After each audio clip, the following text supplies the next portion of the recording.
On salue aussi tous les gens qui nous verront en replay. Je sais qu'il y en a beaucoup.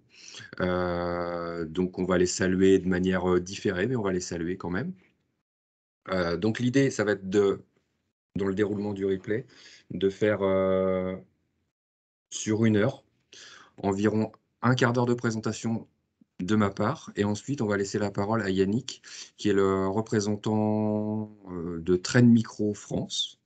Donc, spécialiste de la sécurité, c'est un partenaire historique pour nous, chez Graph et qui va prendre de plus en plus d'importance dans les années qui viennent, puisque forcément la cybersécurité, on y est tous bien attachés.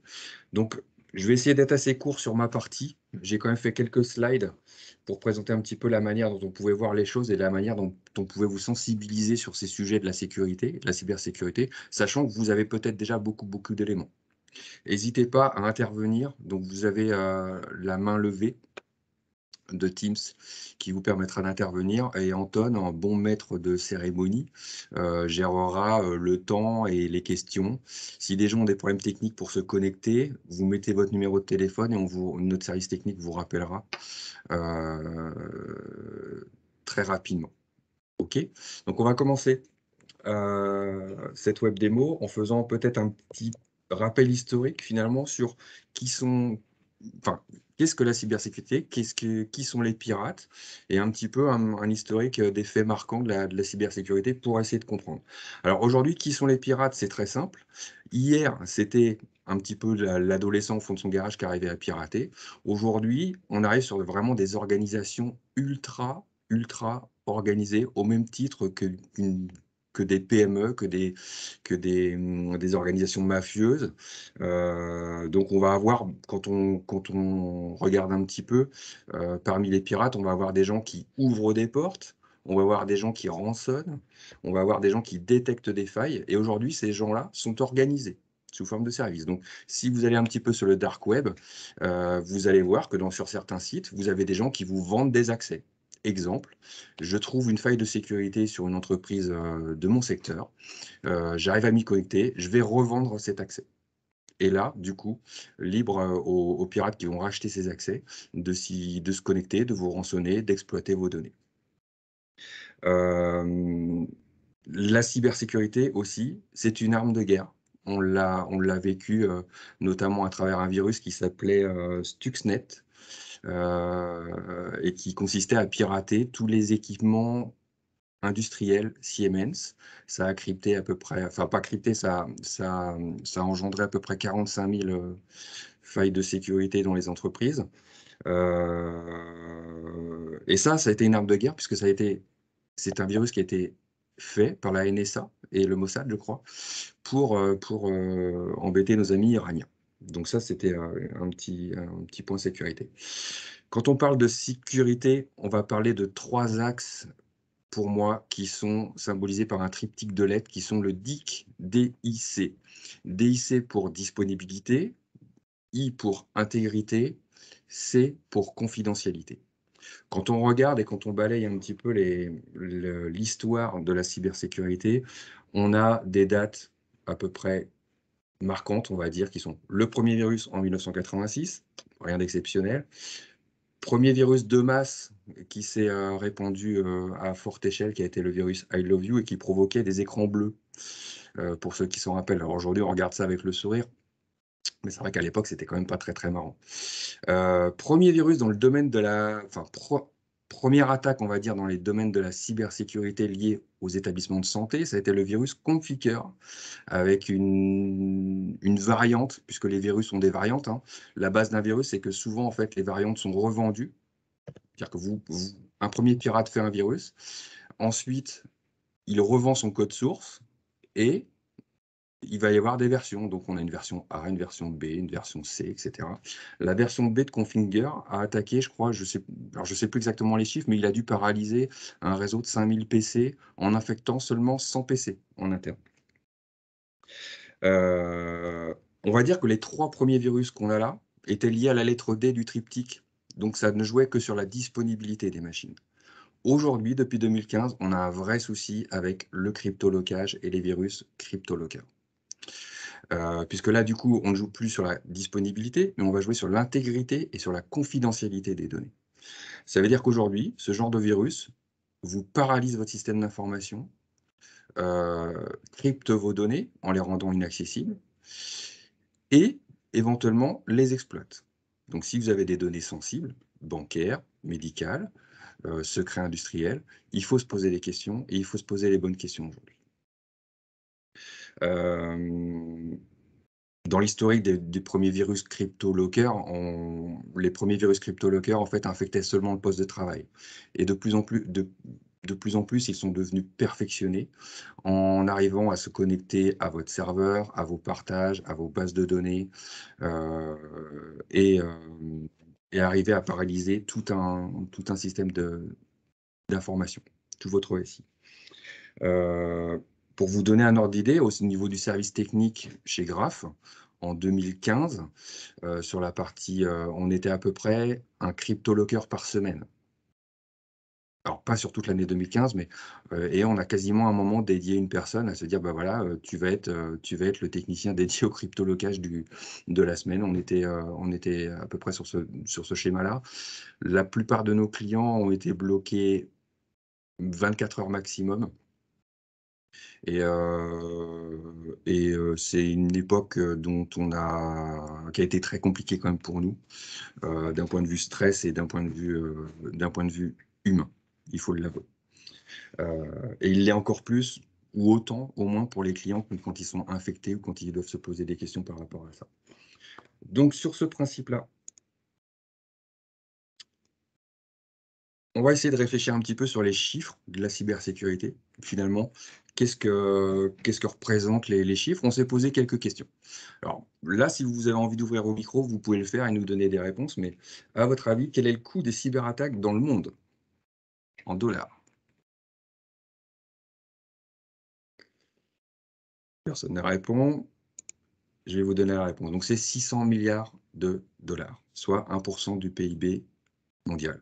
Vous imaginez aisément que les organisations mafieuses aient envie de se fourrer là-dedans, puisque c'est énorme ce marché. C'est un marché, on peut le dire. Deuxième question, quel est le pourcentage du nombre d'attaques depuis janvier 2020? En gros, depuis le confinement, la venue du télétravail, et cetera. On est sur une augmentation de 30 000 des attaques. Alors c'est une source qu'on a trouvée sur le net. Je ne sais pas si peut-être que Yannick aura des informations contradictoires, mais parce que ça peut paraître surprenant, mais effectivement, c'est une source fiable qu'on a trouvée sur le net, sur ces 30 000. Oui, je pense que tu es même peut-être un peu en dessous du chiffre, mais oui, ça m'étonne pas. D'accord. Heu, chose super intéressante, combien de temps faut-il aux hackers pour s'introduire dans un réseau d'entreprise? À votre avis, quelle est la fourchette de temps? Je vais répondre pour vous, on est sur une fourchette entre 30 minutes et 10 jours. Ça veut dire qu'aujourd'hui, en fait, il y a des attaques qui sont hyper sophistiquées. Il y a des gens qui prennent le temps, parce que ça vaut le coup, hein, parce que vous avez des données sensibles, parce que vous êtes un hôpital, parce que vous êtes une banque, parce que vous êtes un site de e-commerce où on peut, prendre toutes les cartes bleues et cetera. On va être entre 30 minutes et 10 jours. Je crois même qu'il y a aux États-Unis, je ne sais plus quelle, société a été piratée et en fait, ils sont aperçus que les pirates étaient présents depuis 140 jours, dans le système d'information. Combien de sources de pénétration, j'aime pas ce mot-là, je préfère vecteur en fait, on va dire. Combien de vecteurs possibles de pénétration, existe-t-il dans une entreprise moyenne, à votre avis? On va être sur combien de sources? Michel, si je te pose la question, à ton avis, dans ton réseau d'entreprise, combien tu penses avoir de failles? Enfin de failles ou possibilités de rentrer? 5. 5. Mmh. On va être un petit peu plus. On va être à 13 en moyenne dans les réseaux PME. Je vais les détailler après pour que vous compreniez, ça va amener une réflexion, hyper importante pour vous. Combien d'étapes faut-il pour accéder à votre réseau? La plupart du temps, donc dans 2 tiers des cas, en 2 étapes, le pirate a introduit votre réseau. D'accord? Que ce soit de l'extérieur ou de l'intérieur. D'accord? Ça, hyper important. Quel pourcentage vous devez allouer dans votre budget global de votre système d'information, combien vous devez allouer à la sécurité? Alors, j'ai mis entre 10 et 20, c'est en fonction effectivement des données que vous avez. Si vous êtes un hôpital, j'ai envie de dire 20. Si vous êtes une PME avec du risque moyen de données, on va plutôt être sur 10.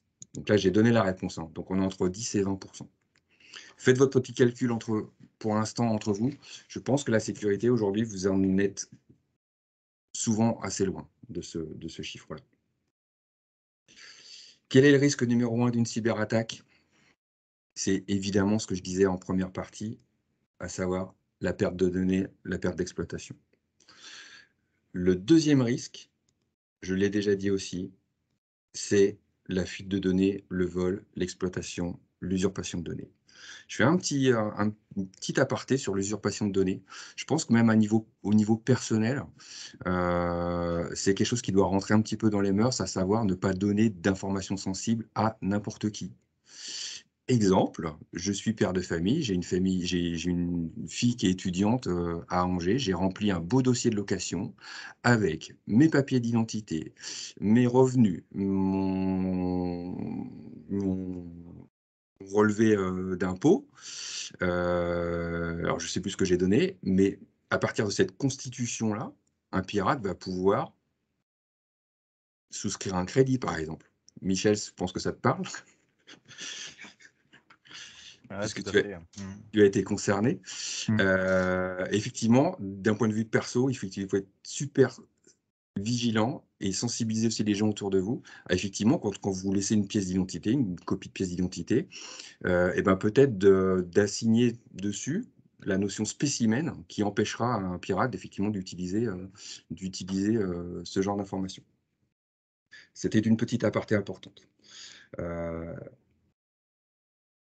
voilà, on a parlé tout à l'heure des 13 acteurs, des 13 vecteurs potentiels de votre système d'information. Dans votre système d'information, on s'est interrogé avec nos équipes techniques, et on s'est dit: «Bah, tiens, combien qui tu vois comme acteur dans un réseau d'entreprises?» On les a listés, et c'est quand même super intéressant pour vous de savoir qui intervient sur votre système d'information. Alors il y en a qui sont évidents, c'est votre infogérant. C'est vous, c'est nous plutôt, sur la partie, expert, on vous donne les accès, on crée un utilisateur, on gère votre réseau d'entreprise.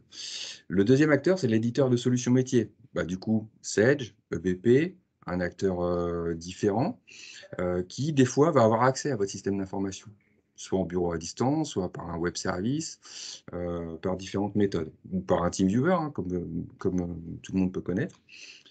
J'ai fait un 2 bis parce que le fournisseur de solutions décisionnelles qu'on connaît bien chez Graph, puisque nous, on est fournisseur de solutions décisionnelles, lui, il est intéressant parce qu'en général, le fournisseur de solutions décisionnelles, pardon, il a accès à de multiples bases de données. Parce que sur la base qu'une solution décisionnelle va aller chercher dans plusieurs bases de données, il a accès à tout. Donc, vecteur important de de de protection. Fournisseur de solutions cloud, évident. Le téléphoniste, votre opérateur internet. Quelquefois, vous avez, des caméras, des contrôles d'accès, des alarmes qui sont branchées sur votre réseau. Voilà un vecteur. Dans certains cas, quand vous faites une activité alimentaire et que vous avez des frigos, et ben, vous avez des enregistreurs de température qui sont liés à votre réseau. Vous avez évidemment tous les tiers, clients, fournisseurs, experts comptables, sous-traitants, opérateurs de sauvegarde, évidemment. Copieur impression, alors celui-là, je l'aime bien parce que, ça a été, un vaste sujet, d'inquiétude.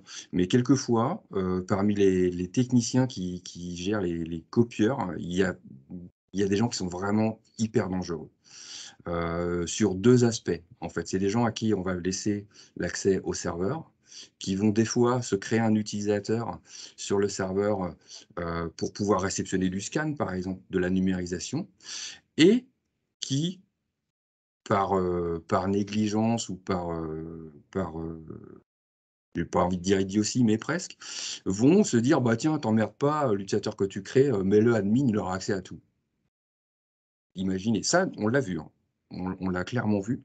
On le voit au quotidien, comme on peut voir des fois ces gens-là faire vraiment n'importe quoi sur des réseaux. Point de vigilance. Je parle aussi des machines industrielles. Quelquefois, on a souvent des machines de découpe laser, ce qui sont reliées à votre réseau, sur le même principe. Donc, les gens qui viennent installer vos machines de découpe laser, des fois, elles ont pas la fibre informatique, elles ont pas la fibre de sécurité et ces gens-là sont des dangers potentiels.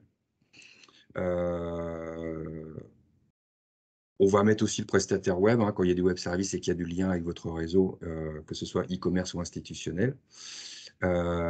Évidemment votre personnel, c'est évident. Et ensuite, en télétravail, et ben, un danger potentiel, c'est le télé c'est la famille, c'est l'entourage qui peut être un sujet de préoccupation. Donc une fois qu'on a audité les acteurs et les ressources, effectivement, on va se dire: «Bah, voilà, mais je fais quoi? Qu'est-ce que je fais?» On a des axes de travail et là, c'est là que, du coup, Graph et Trend Micro, ils ont leur valeur ajoutée parce que sur tous les points qu'on va voir là, on est là pour vous aider. D'accord? On est là pour, sécuriser votre système d'information et on va se poser les bonnes questions. Quand je parle de se poser les bonnes questions, on va se dire: «Bah, tiens, maintenant, on va gérer les accès». Dans 3/4 des PME, il y a l'administrateur que vous connaissez tous qui, lui, a accès à tout. Donc on va peut-être se dire à un moment: «Bah, tiens, on va peut-être un petit peu réfléchir sur comment on gère les accès à tout» et pourquoi pas différencier et mettre différents types d'administrateurs. Un administrateur pour l'AD, un administrateur pour les sauvegardes, un administrateur pour le serveur d'impression. Tout ça, en fait, ça reste du paramétrage de votre réseau. Heu, on va des fois segmenter et restreindre. Alors segmenter, hyper important. Je pense qu'il y a des gens qui sont concernés ici par avoir un réseau de production, avoir un réseau client, et avoir un réseau administratif. Aujourd'hui, la plupart du temps, dans ce qu'on voit nous dans la PME, modeste, on va avoir, les 3 réseaux, non distingués. C'est peut-être intéressant de les distinguer. Chose hyper intéressante dans la restriction, je restreins. Pourquoi ne pas se poser la question sur l'uptime des serveurs? Quand je parle d'uptime, c'est pourquoi toutes les informations seraient disponibles tout le temps? À savoir, par exemple, est-ce que vos informations de paye, elles ont vraiment besoin d'être disponibles quand votre gestionnaire de paye n'est pas là? Et pourquoi pas éteindre ce serveur-là, du coup? Et pourquoi ne pas éteindre les serveurs, ou les rendre indisponibles le week-end? Parce que finalement, les 3/4 du temps, ils n'ont pas besoin d'être, disponibles le week-end. Ce sont des sujets de réflexion. On est là pour vous aider, on est là pour pour mettre ça en place. J'adapte ma sauvegarde avec des durées de rétention, avec, de la multiplication de supports, avec une sauvegarde externalisée, avec pourquoi pas la mise en place de plans de continuité d'activité ou plans de reprise d'activité. Je souscris un contrat d'assistance, bah, évidemment, il faut vous protéger. Il faut être sûr que quand vous subissez une attaque ou que vous avez un doute sur votre sécurité, vous ayez des gens disponibles pour pouvoir, vous aider. Un contrat d'assurance, ça je reviens un peu là-dessus, en ce moment les assureurs sont sont en train d'être très, très frileux sur le risque cyber, hein. Yannick peut-être en parlera, tout à l'heure, mais on c'est un vrai sujet qu'il faut aborder. Je mets à jour, évidemment, je mets à jour. Je mets à jour mon système, je mets à jour mes Windows, je mets à jour mes antivirus, je mets à jour tout ce que je peux mettre à jour, je le mets à jour. Je forme et je dis pas former, là aussi, on a une vraie valeur ajoutée à vous aider sur la formation. C'est qu'on va pas parler de formation, comment dire, basique, du dire: «Ah bah, n'ouvre pas tes pièces jointes». On va aller un petit peu plus loin que ça. On va aller sensibiliser les utilisateurs à gérer leurs mots de passe, à mettre de la double authentification quand il y en a besoin, à gérer des sites sensibles et pourquoi pas faire des tests. C'est-à-dire faire des tests de phishing, faire des tests d'usurpation d'identité. Si j'avais eu un petit peu plus de temps aujourd'hui, mais peut-être que ce sera qu'un jour, je m'amuserais à essayer d'obtenir les mots de passe par téléphone. Chez des gens, je suis quasiment sûr qu'en 10 coups de fil, j'obtiens 2 à 3 accès. Heu, donc Donc sensibiliser, faire des tests d'usurpation, des tests de phishing, c'est hyper important. Et je teste mon système d'information régulièrement. Rapidement, une fois tout ça fait, en fait, on établit un plan de crise. Donc établir un plan de crise, c'est à savoir lister les actions qu'on va faire en cas de cyberattaque, tout simplement. On va dire qu'est-ce qu'on éteint? Voilà, on débranche internet, on coupe ce serveur-là, on établit un plan de crise. Là au-dessus, on est capable de vous aider là-dessus. Et dernier point, tout ça, en fait, va s'appuyer sur des outils. Tout notre travail va aussi s'appuyer sur des outils, et notamment une protection antivirale. Alors, au sens large, Trend Micro, c'est là que je vais passer la parole à Yannick, qui est représentant de Trend Micro. Et juste avant de passer le truc, c'est que Trend Micro a l'avantage d'avoir une solution complète, vraiment complète, que nous, on apprécie. Et qui sort un petit peu des outils qui viennent de Russie, du monde de l'Est, là, qui est un petit peu opaque, et qui est super intéressant, puisque l'offre Trend Micro va des choses basiques, l'antivirus de base, à des solutions managées quand vous avez vraiment besoin de sécurité. C'est là où je vais laisser la parole à Yannick, en vous remerciant de m'avoir écouté jusque-là. Bien, merci Dominique. Alors, je vais reprendre la main sur... hop, voilà, parfait. Bien, bah, écoutez, bonjour à tous.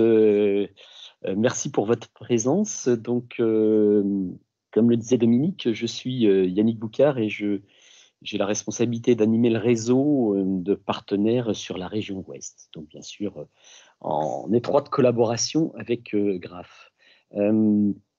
En quelques secondes, juste pour présenter qui est Trend Micro, comme le disait Dominique, effectivement, on a une particularité puisque Trend Micro, nous sommes japonais. Donc, nous sommes un éditeur japonais et ça fait plus de 34 ans en fait que l'on édite des solutions qui visent à protéger les systèmes d'information.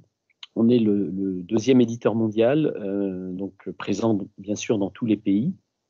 Et en France, on est on est un peu plus de 70, avec une particularité, c'est que nos solutions sont capables d'adresser les toutes petites entreprises, à 1, 2 utilisateurs, si j'ose dire, jusqu'aux entreprises du CAC 40, et ce, sur tous les secteurs d'activité.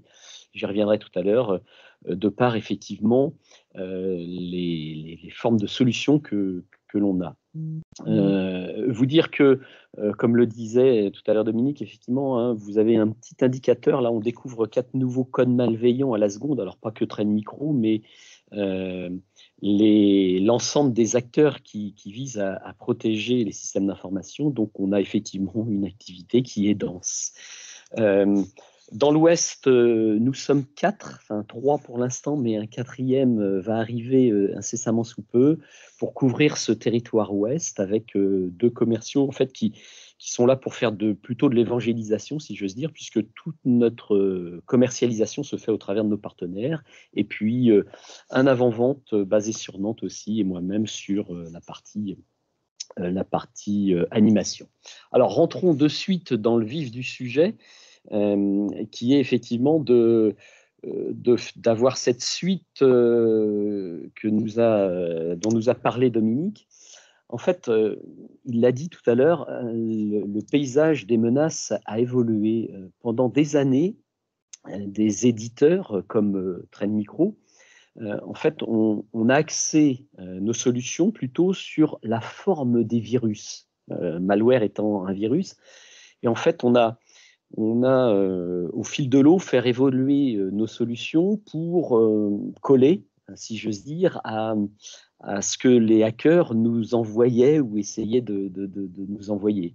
Donc, très longtemps, en fait, on a eu des solutions qui étaient basées sur l'antivirus. Tout à l'heure, Dominique a parlé de solutions antivirales, hein, mais c'était ça. Et nos solutions étaient tout simplement basées sur ce qu'on appelle un fichier de signature, c'est-à-dire lorsqu'on détectait une nouvelle souche virale, on l'examinait, on voyait ce que ça faisait, on la référençait.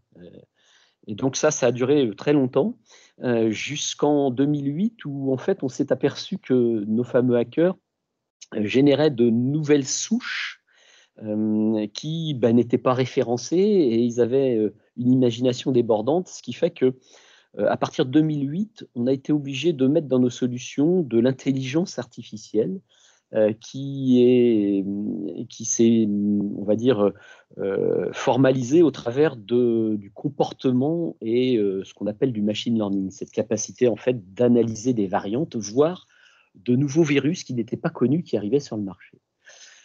Donc, bien sûr, on fonctionne encore avec, et vous le verrez tout à l'heure, avec ce type de technologie qu'on n'a plus appelé antivirus, mais anti-malware, pour intégrer cette partie référentielle de signature et intelligence artificielle.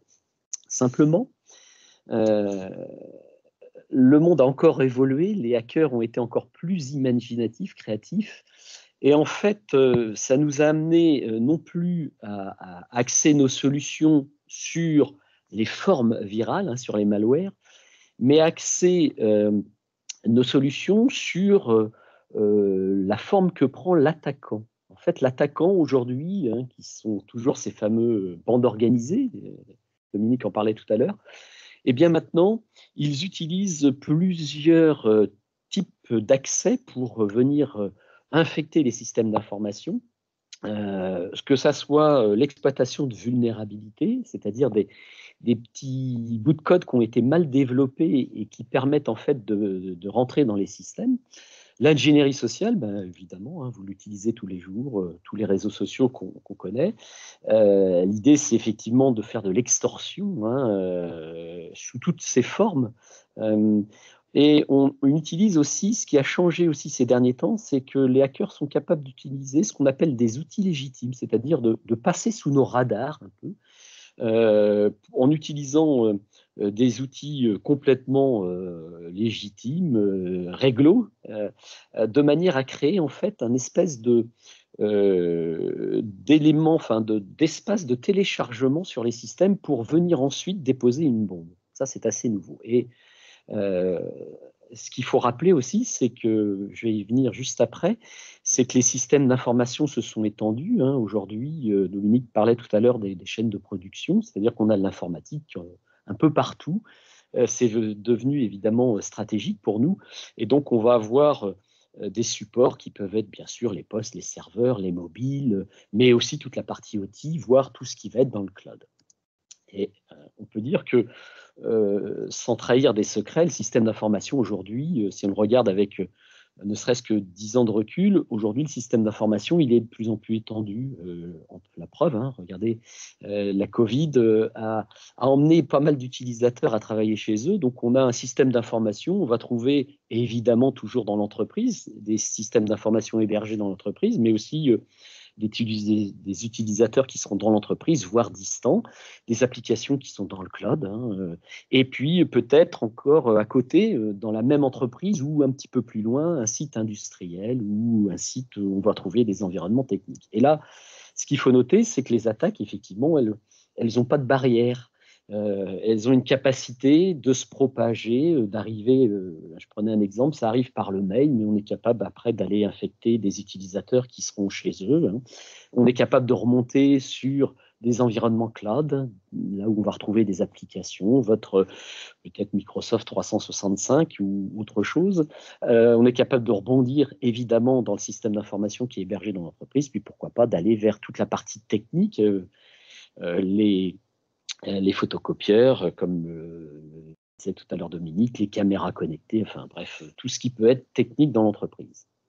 Donc par rapport à tout ça, évidemment, nous éditeurs, on a plusieurs contraintes. C'est d'être créatif par rapport à la créativité des hackers, c'est d'être en mesure d'aller protéger tout ce potentiel informationnel que vous avez dans l'entreprise et de faire des solutions qui soient, excusez-moi l'expression, pas des usines à gaz, bien au contraire, des solutions qui soient faciles à installer et qui permettent effectivement d'avoir un parapluie efficace contre toutes ces attaques, de manière à conserver ce qu'évoquait Dominique tout à l'heure, ce fameux critère DICP, mais surtout DIC, c'est-à-dire la disponibilité, bien sûr, des systèmes d'information, l'intégrité, la confidentialité.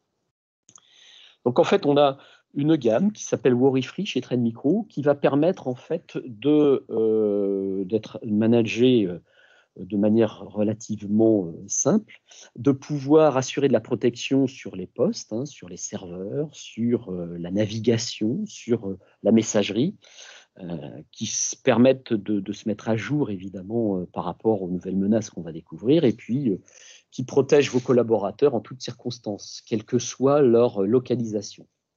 Donc cette gamme est articulée autour, en fait, de deux grands domaines, gamme, une gamme que l'on est capable de déployer sur site, ce qu'on appelle dans le mode on-premise dans notre langage, alors qui est petit à petit en train d'être abandonné pour une gamme en mode hébergé, SaaS, c'est ce qu'on trouve de plus en plus, qui se développe évidemment de plus en plus. Et dans cette famille de produits Worry-Free, en fait, comme vous le voyez au-dessus, on va être capable d'aller protéger plusieurs éléments de votre système d'information qui va s'étaler, bien sûr, de la partie poste-serveur mobile jusqu'à la partie messagerie. Et puis, vous allez le voir un petit peu plus loin si vous êtes capable d'aller plus loin. Alors, rentrons rapidement dans le vif du sujet. Cette protection qui s'appelle Worry-Free, si je regarde la protection des postes-serveurs mobiles, intégrés dans cette solution, vous voyez, on a un certain nombre d'éléments. Je vais y revenir tout à l'heure, le moteur de protection, donc c'est tout ce qui va permettre de faire du contrôle de comportement, de l'apprentissage automatique, bien sûr de lutter contre le malware. Et on va trouver aussi des options qui sont intégrées de base à cette solution-là. Mais quand je dis des options, c'est qu'on va pouvoir les valider ou pas, qui vont nous permettre de faire du contrôle d'application, de lutter contre la fuite d'informations, et voir aussi, aller plus loin, si l'on veut chiffrer son environnement pour qu'éviter, si son poste est volé, bien que derrière on puisse récupérer de la donnée. Donc, tout un panel de solutions qui visent en premier, bien sûr, à se protéger, mais aussi qui permettent d'étendre ces options de protection. Cette protection de poste serveur va s'employer sur des technologies de type Microsoft, donc ce que vous avez sur la plupart des postes, que ça soit poste ou serveur, mais aussi sur des environnements qui peuvent être iOS ou Android. Alors là, un petit point technique, en fait, vous l'avez vu, 4 nouvelles menaces à la seconde. Donc l'idée pour nous, c'est d'avoir un système, un agent efficace et qui va être basé sur la connaissance que l'on a, donc ce qu'on appelle chez nous vulgairement le référentiel de signature. Toute menace connue, toute menace qu'on va découvrir va être référencée sur un fichier de signature. Et donc, quand on va regarder tout ce qui va passer sur le réseau, sur le poste, on va déjà se référencer par rapport à ce référentiel de menaces connues, ce qui nous permet d'arrêter entre 88 et 96% des menaces. Et puis après, l'intelligence artificielle va faire le reste. Ça va nous permettre effectivement d'identifier ces variantes ou voir ces nouvelles menaces qu'on ne connaissait pas du tout, ce qu'on appelle un zero day dans notre langage, qui est tout à fait nouveau et sur lequel on va aller s'ancrer sur un comportement, sur des bouts de code qui nous font penser en fait que c'est quelque chose qui est connu ou qui utilise des technologies déjà connues. J'ai passé, ah oui, pardon, donc j'en suis resté là.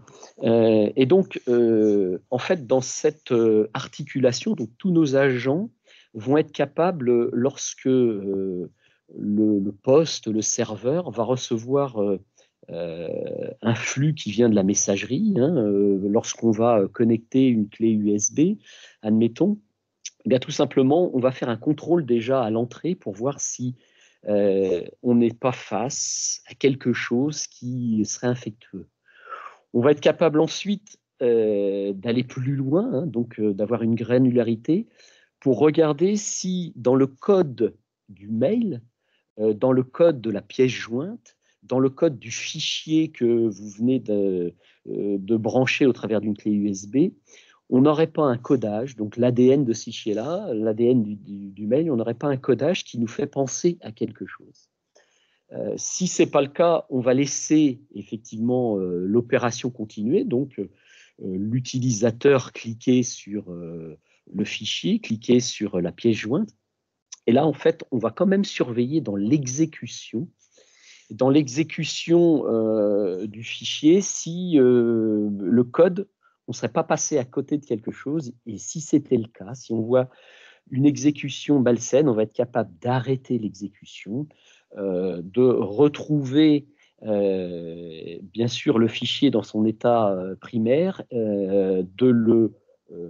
d'arrêter cette exécution et bien sûr de mettre en quarantaine, voire de supprimer ce fichier-là qui était malsain. Voilà. Donc on a tout un système qui va nous permettre aussi d'éviter, vous savez, quand les hackers veulent infecter, si on prend le cas d'un cryptolocker, ce qu'ils essayent, c'est tout simplement d'abord de se mettre sur le poste, de manière sournoise, et puis d'un poste de passer à un autre poste, toujours pour s'installer, jusqu'au moment où la commande d'infection va être lancée de manière générique. Et on évite aussi que eh bien, cette menace puisse continuer à rebondir sur d'autres postes. Donc on vérifie sur le port de sortie d'un poste, d'un serveur évidemment, ce qui va être exécuté vers l'extérieur pour le bloquer, pour qu'on n'ait pas une infection en chaîne. Donc sur cette partie environnement post-serveur, on va être capable, effectivement, comme je vous le mettais juste avant, d'avoir tout un mécanisme qui va nous permettre de protéger ces environnements post-serveur mobile. Tout à l'heure, Dominique le disait, évidemment, il ne faut pas s'arrêter là. Vous êtes tous aujourd'hui utilisateurs de la messagerie, donc on dispose aussi dans nos bundles, si j'ose dire, de protection pour la messagerie qu'on va pouvoir rajouter, bien sûr, dans ce système de défense. Vous le savez bien, la messagerie, c'est l'élément majeur d'infection dans les systèmes d'information, puisque 94% des incidents, des malwares proviennent de la partie messagerie. Donc c'est fondamental d'aller protéger cet environnement-là. Donc là, on va retrouver deux technologies qui vont nous permettre d'aller protéger cet environnement de messagerie. Une première technologie qui en fait vise à protéger le flux. Alors, vous avez tous, j'imagine, de la messagerie. Cette messagerie, elle peut être formalisée de plusieurs technologies, si j'ose dire. Vous pouvez être abonné peut-être à Microsoft 365, abonné à Google Suite, voire, pour certaines entreprises qui sont un petit peu plus conséquentes, avoir un serveur de messagerie chez soi. Alors, il y a d'autres solutions, évidemment, de messagerie qui sont hébergées chez différents prestataires. Là, en fait, ce qu'on va faire, tout simplement, on va avoir un relais hébergé chez Trade Micro sur lequel on va faire passer tout le trafic. Avant de délivrer ce trafic-là sur ce serveur de messagerie qui serait peut-être dans un mode on-premise chez vous, ou le serveur 365 ou le serveur Google Suite. Et en fait, ça va nous permettre, au travers de ce relais, prenez-le vraiment comme un relais, eh bien, de pouvoir enlever tout ce qui est polluant, donc faire de l'anti-spam, et évidemment d'enlever toute la menace qui se trouve dans ce flux-là. Menace qu'on appelle menace avancée, c'est-à-dire qu'on va être capable de détecter ce qui est connu, on va l'arrêter, mais ce qui est aussi inconnu de type 0-day ou de type nouvelle variante. Voilà. Donc, premier système, si vous voulez augmenter la défense votre défense par rapport à la messagerie, utilisez ce relais extrêmement facile à mettre en œuvre, évidemment.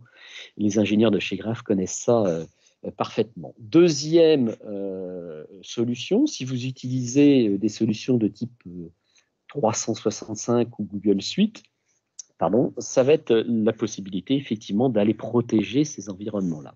Alors vous allez me dire, pourquoi aller protéger un environnement 365? J'imagine, je ne sais pas, dans les protagonistes qui sont autour de ce webinaire-là, j'imagine pas mal d'entre vous utilisent 365.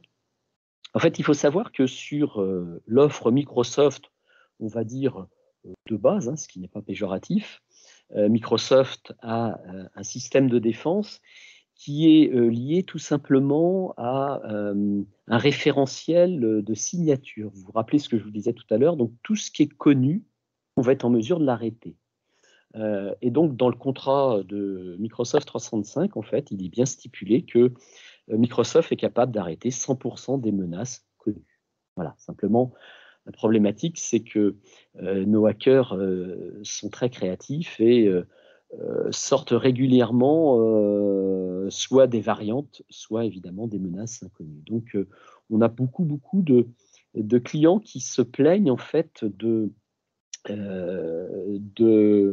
la hauteur, on va dire, de défense qu'a Microsoft dans ses offres de base, et qui malheureusement attrapent du crypto-locker ou se font le plus souvent hameçonner.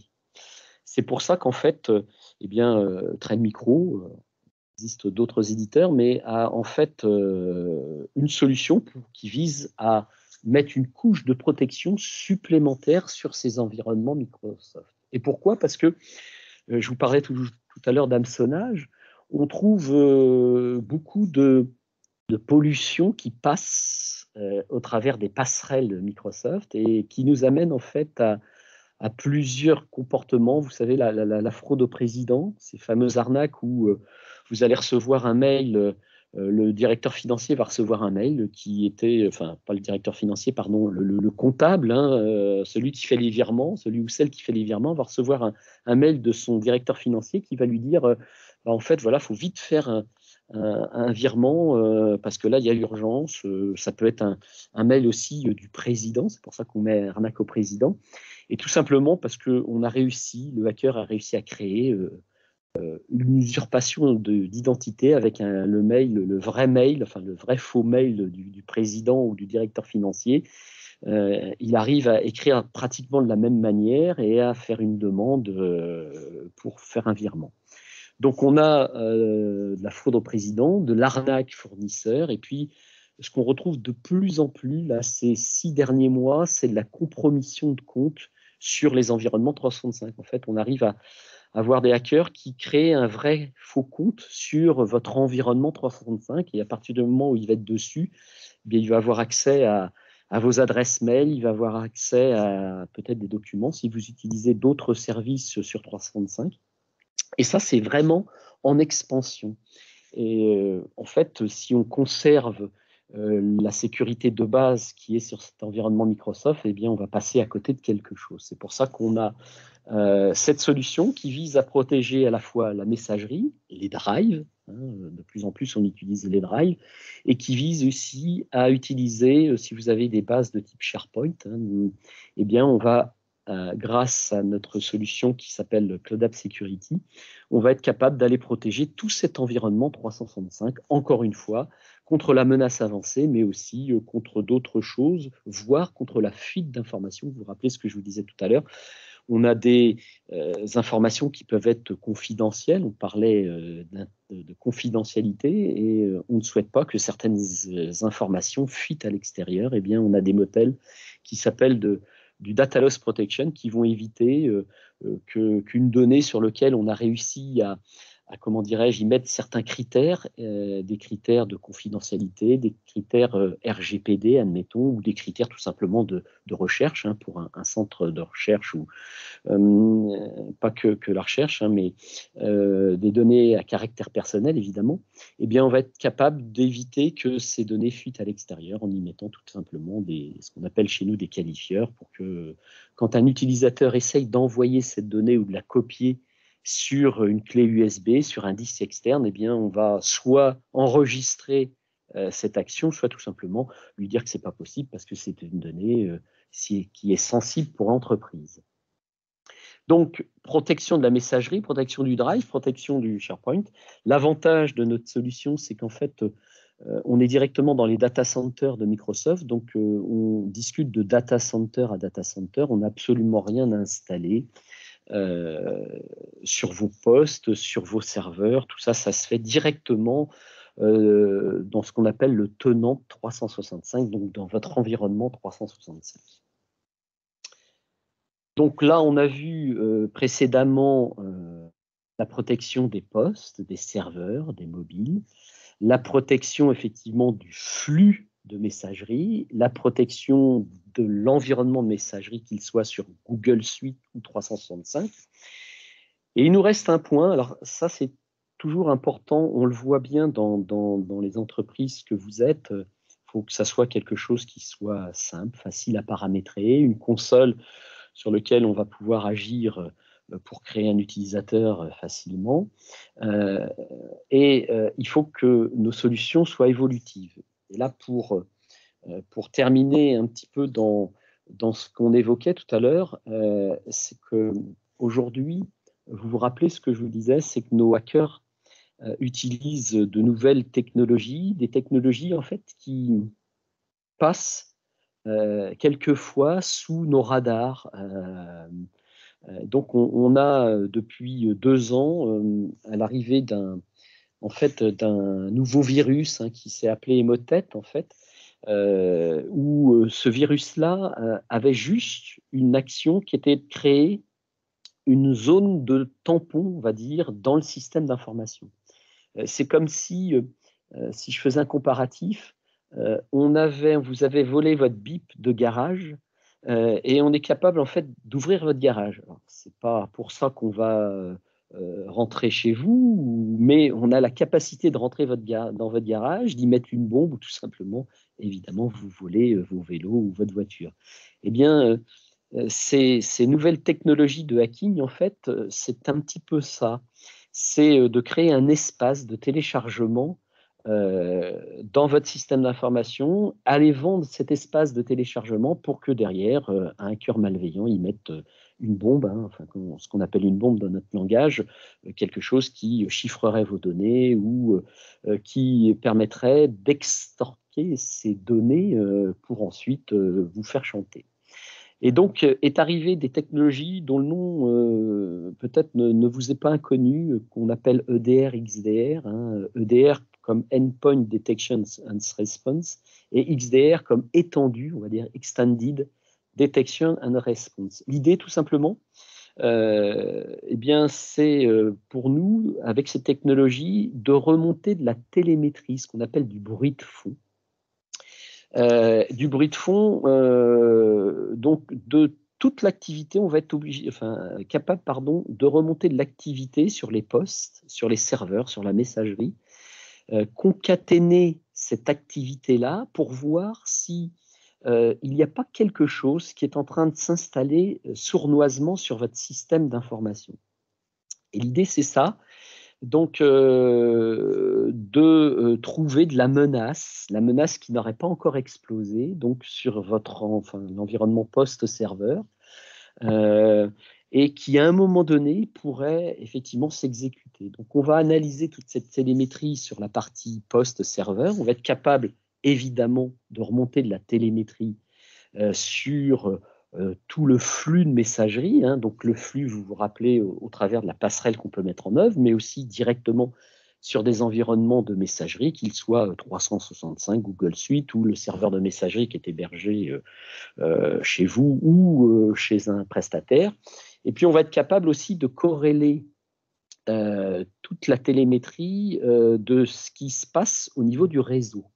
Et en fait, la corrélation de toute cette télémétrie, ça va nous permettre un peu d'avoir une écoute profonde de ce qui se passe sur le système d'information pour faire une analyse. Et de cette analyse, on va être capable en fait de générer des alertes en disant attention, il y a quelque chose d'anormal qui est en train de se passer. Je vais prendre un exemple vraiment sur la partie messagerie. Récemment, sur une entreprise sur Nantes, là, en fait, qui a un tenant 365, donc des comptes sur 365, un de leurs utilisateurs s'est fait voler son PC.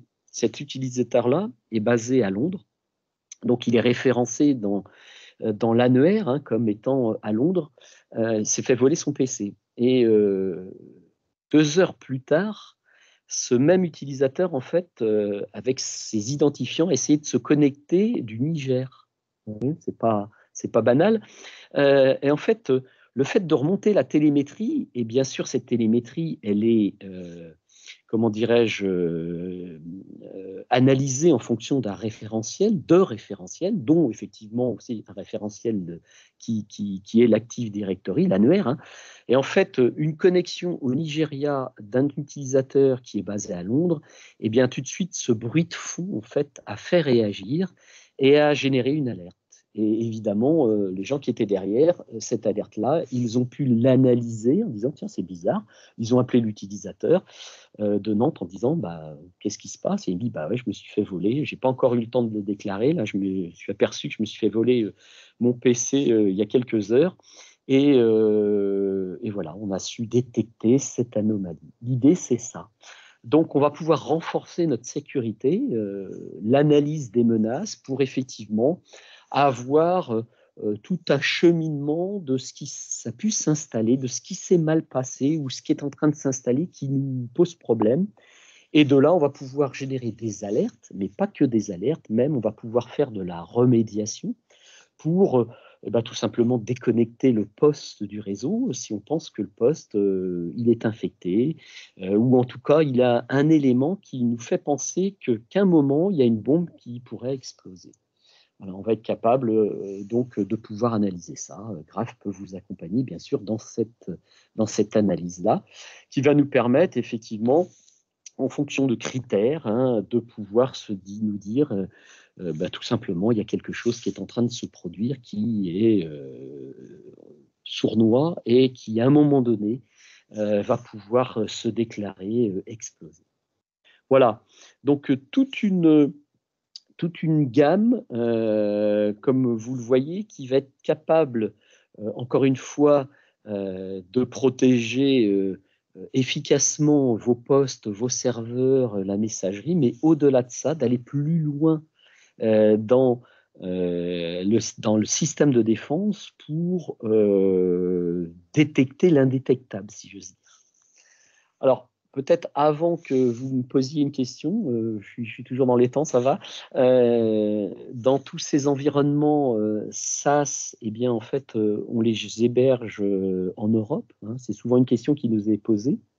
Donc, votre console sera hébergée en Europe avec évidemment toutes les contraintes que nous impose l'Europe, à savoir le RGPD bien sûr, et puis la sécurité au sens compatibilité avec des normes de type ISO 27000 et tout ce qui va bien, quoi.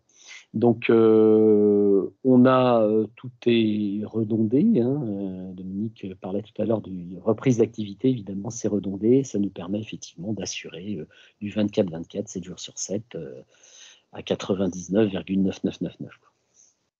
Voilà, je ne sais pas si c'était l'espace maintenant questions-réponses. On s'était laissé un peu de temps pour des questions et des réponses.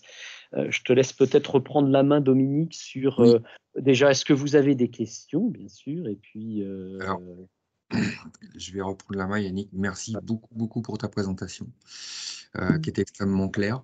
Il y a une chose dont tu n'as pas parlé et que moi je trouve super intéressante, c'est le virtual patching, qui est un petit peu,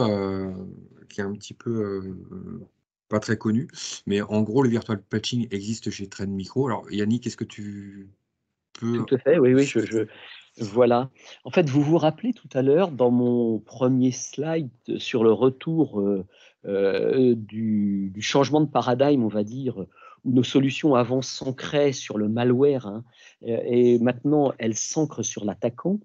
Vous vous rappelez, j'ai parlé de vulnérabilité, effectivement. Alors, La vulnérabilité, c'est quoi? Vous savez, pour que vos systèmes fonctionnent, enfin pour que vous puissiez faire votre métier plutôt, il vous faut un poste, un serveur, avec sur le poste serveur ce qu'on appelle un système d'exploitation, et puis des applications. Alors un EBP, hein, pour si on regarde le métier de graphe, hein, de gestion, enfin bref.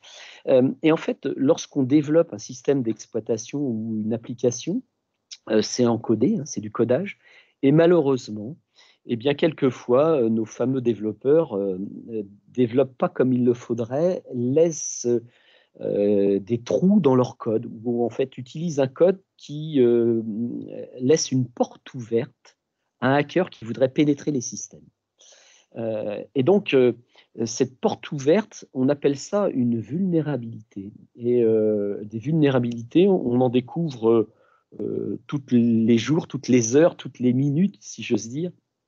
Ça donne lieu, vous entendez souvent cette terminologie, à un patch qui va permettre en fait de corriger ce code-là. Donc on trouve des patchs pour les systèmes d'exploitation, hein, Microsoft en délivre tous les mardis, et on trouve des patchs aussi pour les éditeurs d'applications.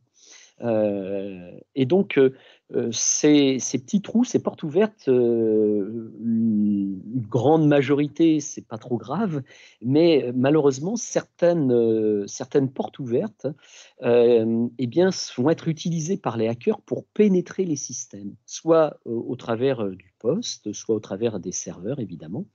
Et une fois qu'ils sont rentrés sur le poste ou sur le serveur, eh bien, ils vont pouvoir faire un certain nombre de, comment dirais-je, d'actions, des actions qui vont les amener à lancer un crypto-locker, qui vont les amener à détruire, à exfiltrer de l'information, bref, à faire pas mal de choses.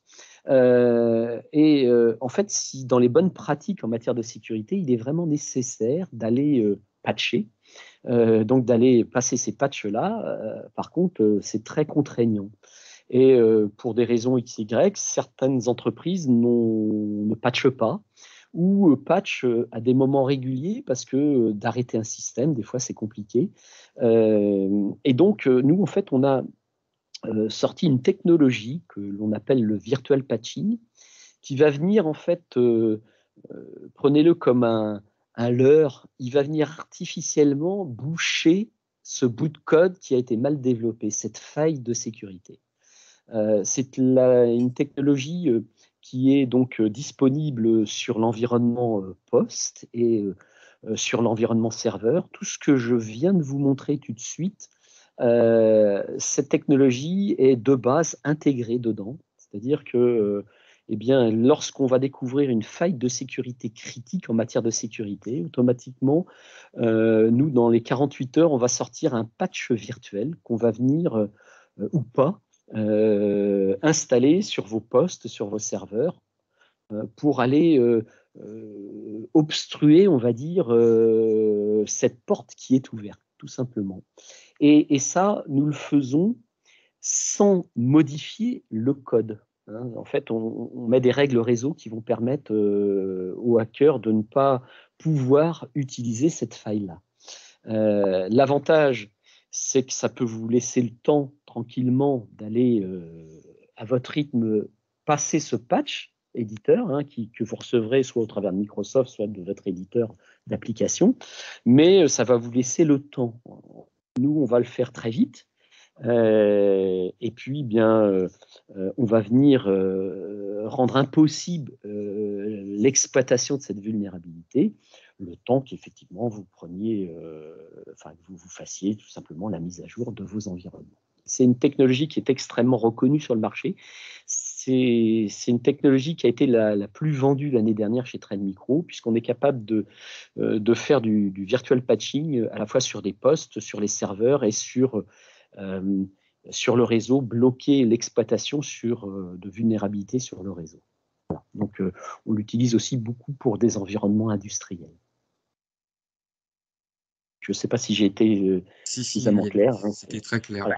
Et c'est très utilisé aussi sur des environnements en obsolescence, parce que malheureusement, on utilise aussi peut-être des serveurs encore Windows 2003, Windows 2008, qui sont des serveurs qui ne sont plus, comment dirais-je, supportés par Microsoft, Donc malheureusement, on découvre toujours des failles de sécurité, mais Microsoft n'envoie plus de patch. Et là, on est capable, nous, toujours avec le virtual patching, de protéger ces environnements-là. Donc, le virtual patching, une solution idéale si on a des vieux serveurs en obsolescence et si on a des difficultés à avoir un patch management qui soit à la hauteur des enjeux. Merci Yannick.